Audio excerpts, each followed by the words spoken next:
کوم زکات ورکنو زمون د دنیا هم پیدا را او د اخرت هم زمون پیدا را او کورم نکو کور نکو نو بیا زمون د دنیا هم نقصان دی او د اخرت هم نقصان دی ځکه د دغه پرشتي په خیره کې برازو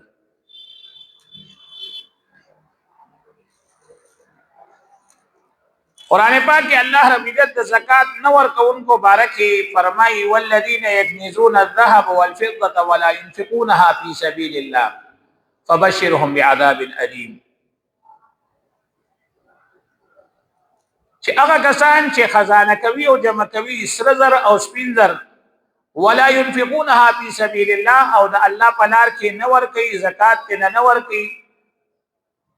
فبشرهم بعذاب الیم ندویل د دردناک عذاب زیر ورک اے نبی علیہ الصلوۃ والسلام ګور الله رب عزت په دې حکم باندې یعنی په زکات نه ورکول باندې الله رب عزت وعید وورو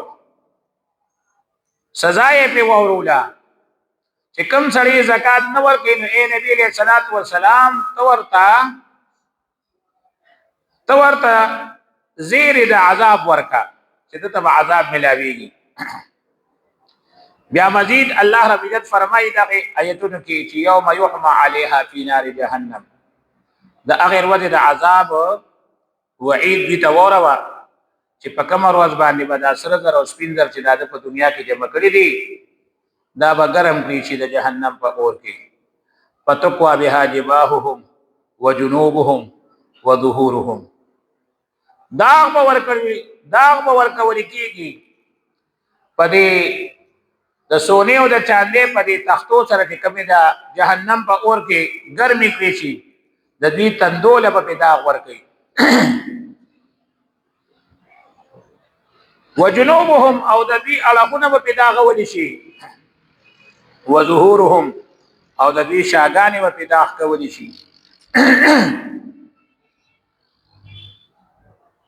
اوس مفسرین فرمایي چې را قران پاک کې الله رب عزت د زکات نور کوونکو خلق سزا ذکر کړه خو صرف تندي اړخونه او شاګانې ذکر کړې نو د دې څه معنا نو یو دله د مفسرین وایي چې د دې دا معنا چې درې واړه اړخونه ورل بیان کړ چې د دوی مخونه د دوی اړخونه او د دوی شاګانې خو د انسان هم د درې اړخ دي مطلب د دې ټول وجود تبا پیدا ورکی کیږي پچا په دغه د سونه او د چاندې په تختو باندې او دویم قول مفسرین دا فرمایي چې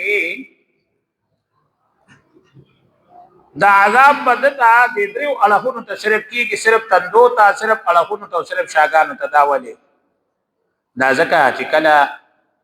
زکات غوښتون کی او مطالبه کوون کی براغه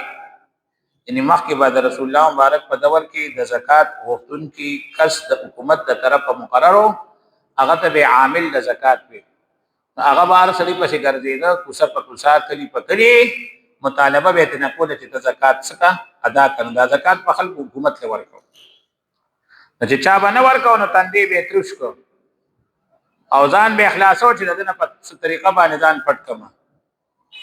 نو چې کوم سړی زکات نه ورکي او دنه زکات وغوښتي شي نو دې ورمې تندې ترش کی نو داغ بدل تندې ته زکه ورپی کی دویم چې کوم سړی زکات نه ورکي نو د تندې ترشولو نه وروسته دې داسې هغه کستا سیټ کی اړخ کی ورکا نو د اړخونو نه بعد هغه ځکه ورپی کیږي چې دا دویم جرم دی دا او دریم جرم د داري چې کله په دغه باندې پونه شي بیا هغه کستا شاکی روان شي نو د شاله بدکا دغه داغونه چې کم نه دا ورپی کیږي اوس حساب وکړه الله د عذاب مونږ برداشت لرلی شو چې مونږ زکات ورنه کو مونږ وایو چې دا بس کو لکه سزا د تیر به کو نه به ورکو زکات او بس دلته په مزي کو مال بجمع کو او بس الته بیا برداشت کو نه دغه برداشت پچا کې نشته